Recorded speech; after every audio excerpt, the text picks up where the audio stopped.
I'm Sam McKegg, and this is Saskatchewan. Weed has been legal in Canada since October of 2018, and with the green light came a plethora of products, including edibles. A gummy bear might seem pretty harmless, but there are some stores in our province where someone of age can buy an edible 200 times stronger than the legal THC level set by Health Canada. And what happens to your brain when you eat that edible? That is the question Dan Zakreski has been digging into, and he is here to tell us what he found. Dan, welcome to the podcast. Hi, Sam.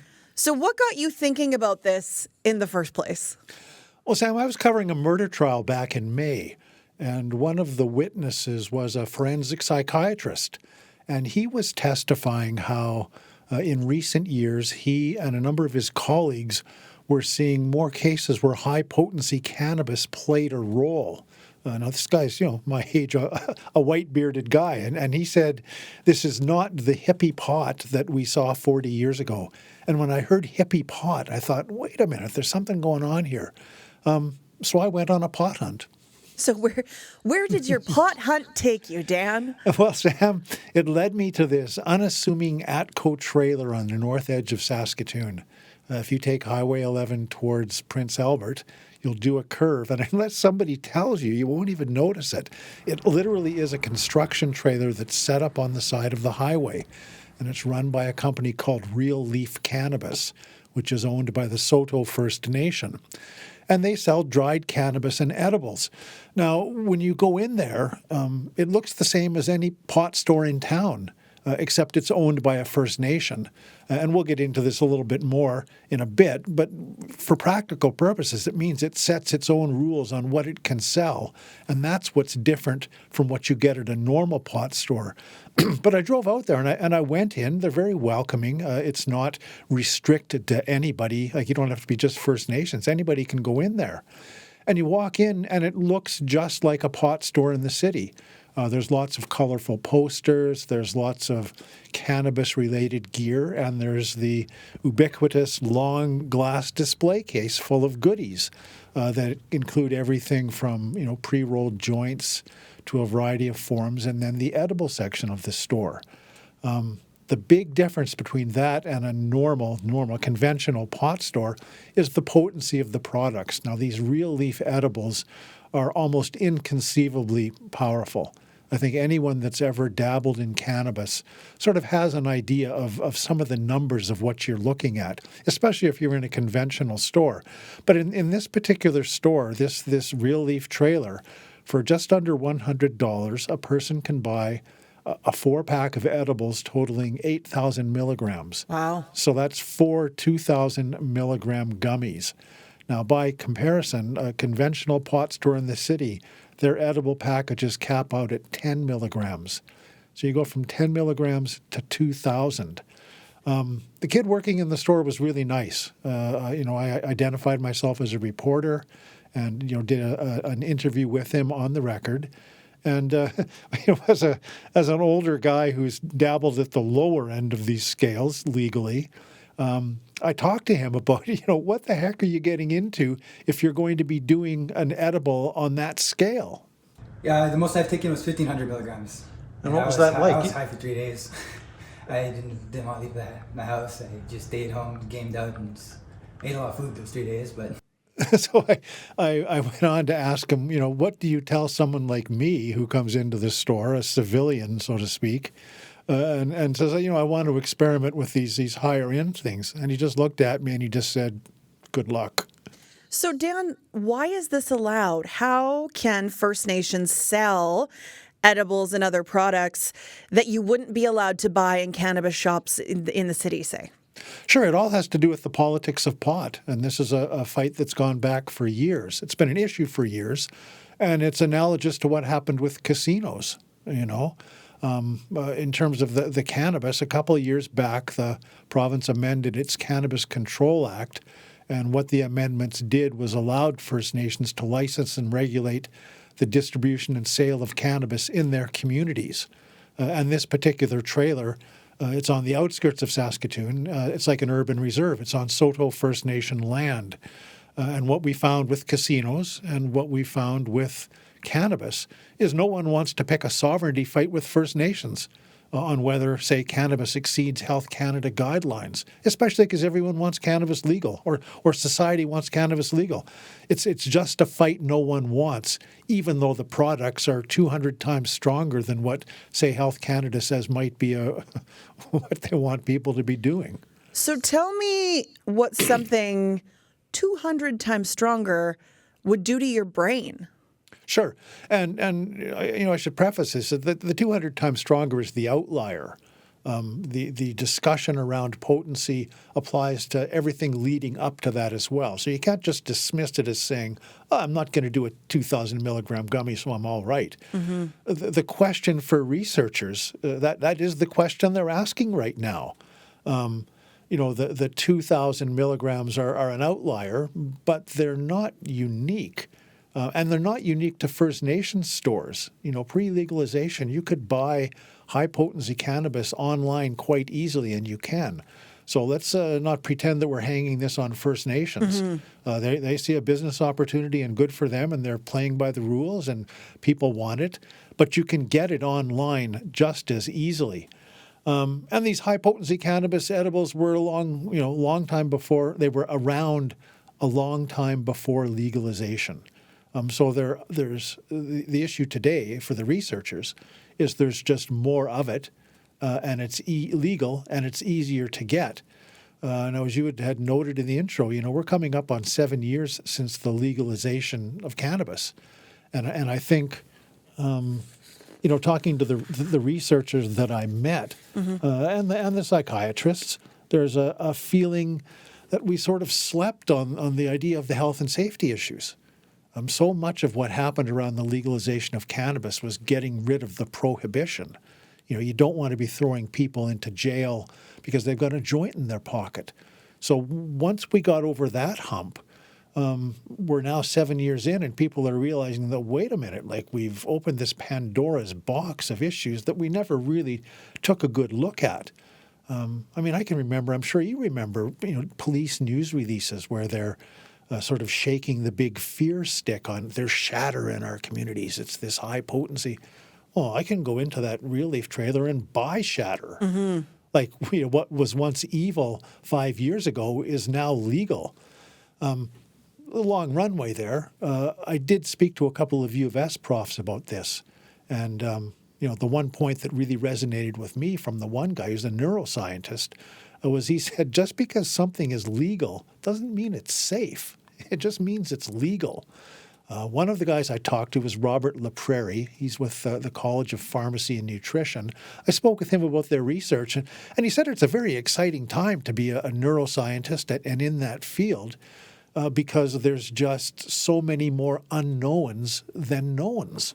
We're introducing a wild card that has effects on a critical system that's required for the brain to grow and mature in a normal way. Now in the stores, it is common to see cannabis plant products up in the 20 to 30% range, and refined products, such as distillates, up even higher in the 50, 60, 70% range, which is just a higher dose than we've ever seen in terms of our regulatory framework.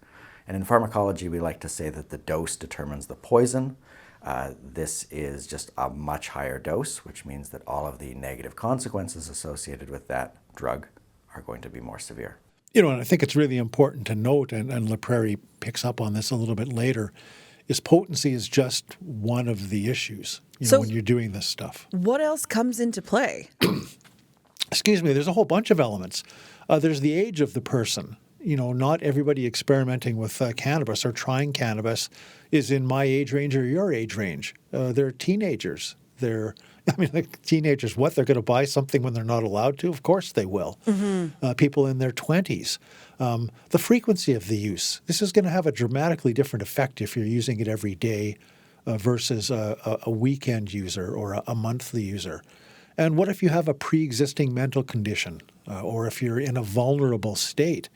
One of the things I think anybody knows intuitively is, say, with alcohol, if you're sad and you're drinking, you're just going to be sad and drunk. It's not going to necessarily make you happy.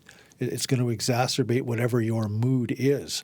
So none of these factors are static. They're all, in balanced relationships, your age, the potency, how often, what's your mental state. I also talked to a colleague of Robert LaPrairie. He's a professor named John Howland. And he says, he really focused in on the age because your brain is developing differently when you're younger. And he says the age of the person using the cannabis can have a huge impact on how it affects their brain.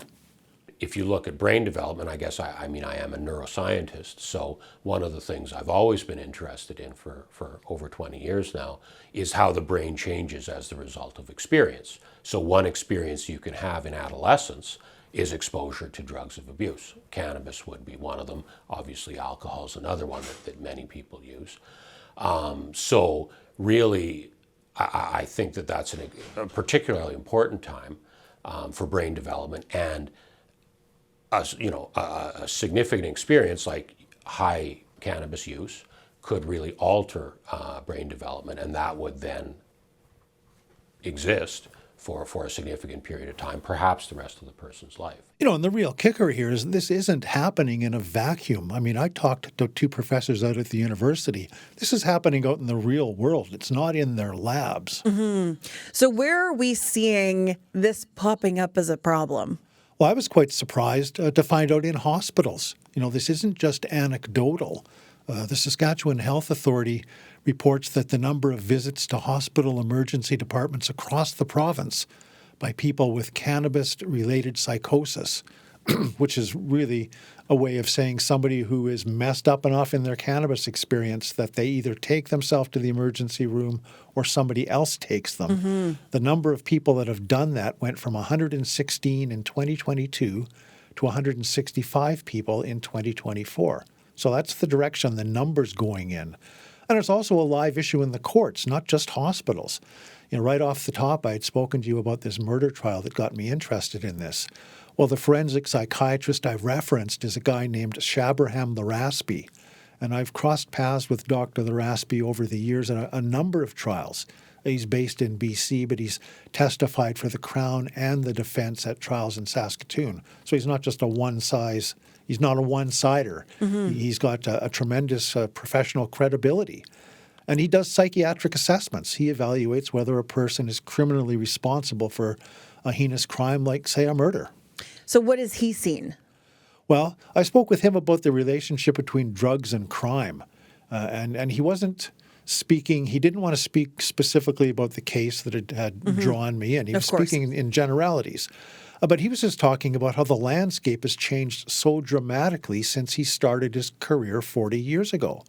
He said for decades, when you had a case where you were trying to assess the responsibility of a person and there were drugs involved, the drugs were cocaine, there were LSD, there were crystal meth, they were fentanyl today. Those were the ones that figured into the assessments. He just said cannabis was never really seen as a huge factor until just recently. But in the midst of all that, we really didn't see cannabis as a particularly important drug of abuse in the sense that, it's been around forever and people have used it both by smoking it and eating it. And compared to some of these other drugs, it was not really thought to be particularly toxic. And that's changed for Dr. Laraspy. He says he's been involved in cases where he is now acknowledging that a drug-induced psychosis from cannabis could look just like a psychosis produced by a mental illness like schizophrenic spectrum disorder. So get your head around that. You're doing cannabis, and if you're having a psychotic episode, you can look like somebody who's having a clinical mental breakdown.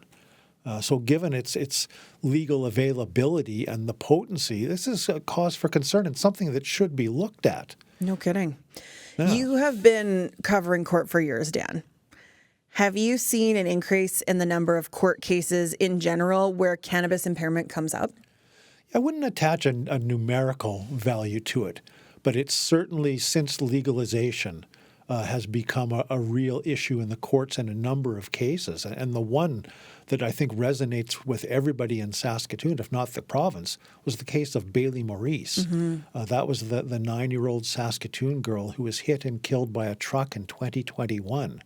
And the centerpiece of that case turned on the driver admitting that she had vaped cannabis and microdosed psilocybin mushrooms the day before the crash. Now, the tragedy in this case, in so many levels, is the case was thrown out last December because it took too long to go to trial. So not only do you have the horrible facts and how it affected the families and everybody involved, we also lost the opportunity to look further at the relationship to cannabis and the brain. The whole issue we wanted to resolve in this case, aside from the guilt or innocence of the driver, was trying to find some benchmark like we have with alcohol on, does presence constitute impairment?